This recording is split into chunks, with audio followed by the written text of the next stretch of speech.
I'm Sammy Davis, Jr.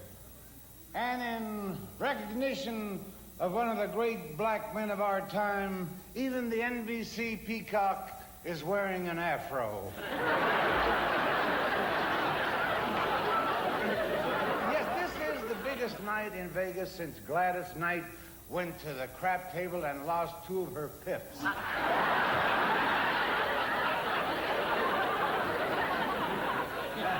The Sammy Davis story started in Harlem.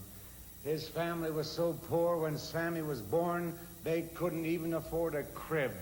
Until the age of 3, he slept in a hollowed-out watermelon. Wilt ain't coming towards me, is he?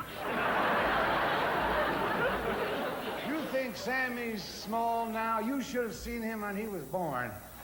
The doctor couldn't tell whether it was a boy, a girl, or a Jimmy Dean pork sausage.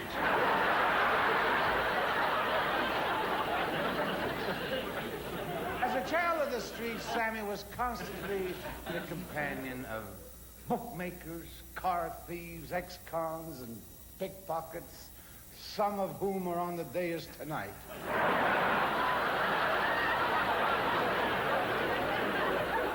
The first booking he got was in Atlanta. As Sammy stepped off the plane, he was met by the governor and a rope. Even the Ku Klux Klan took notice of Sammy. They voted him most likely to be next.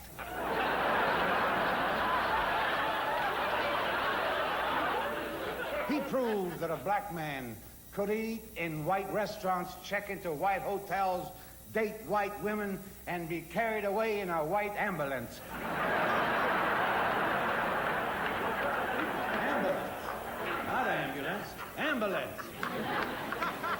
I'm more black than you. You don't know that yet, do you?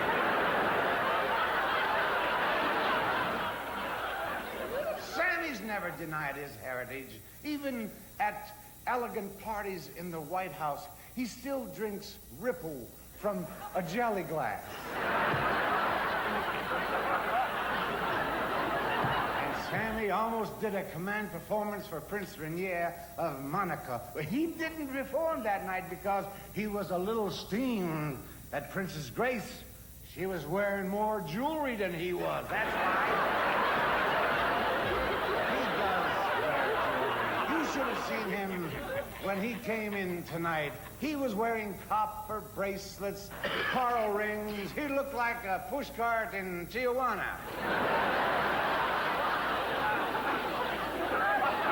Today, Sammy is happily married thanks to his beautiful wife, Altavise. They live in Beverly Hills and have a German cook and a Japanese gardener. Last week, they got together and captured Sammy's house.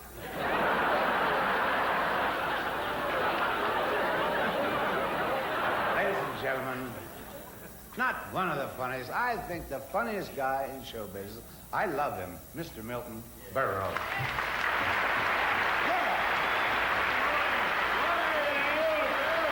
What a night! What a night! Dean? It's all right. Look at Dino. He don't know where the hell he is. Happy, smiling, relaxed. He still thinks he's on every week.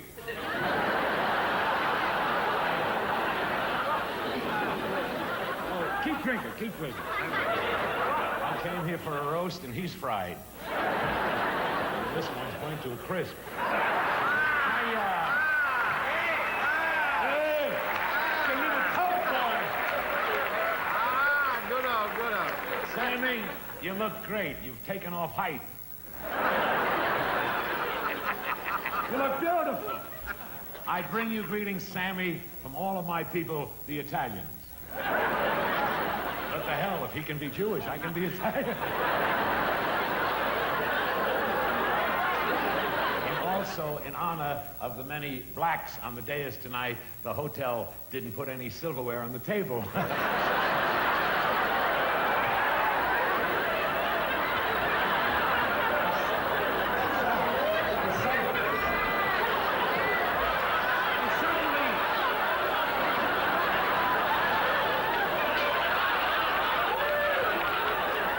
suddenly have a feeling Chamberlain is going to dribble me all the way back to Hollywood.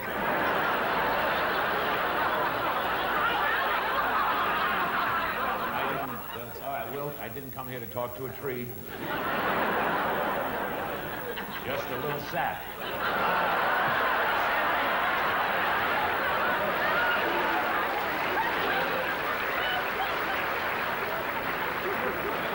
Sammy, you look okay. Are you comfortable?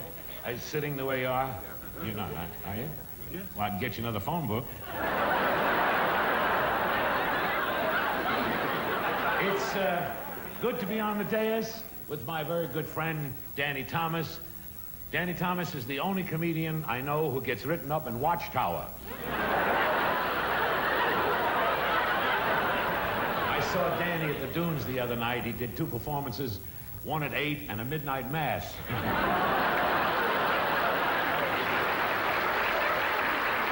But enough of talking about the biggies. Let's get back to one of the smallies. What'd you do with the sardines?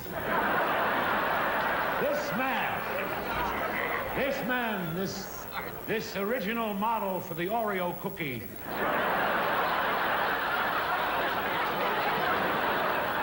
What a dancer. He danced with his father. He danced with his uncle.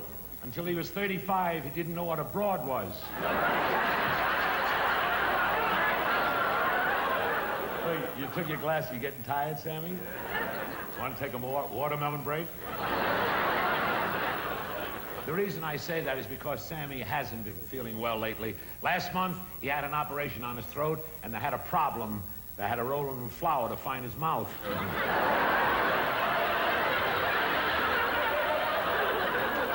He worked hard to get where he's at. At the pinnacle of his profession, he's a pro, he's a fighter, he takes advantage of every opportunity, and all I can say about Sammy Davis is, give him an inch, and he'll be 4'8". Thank you.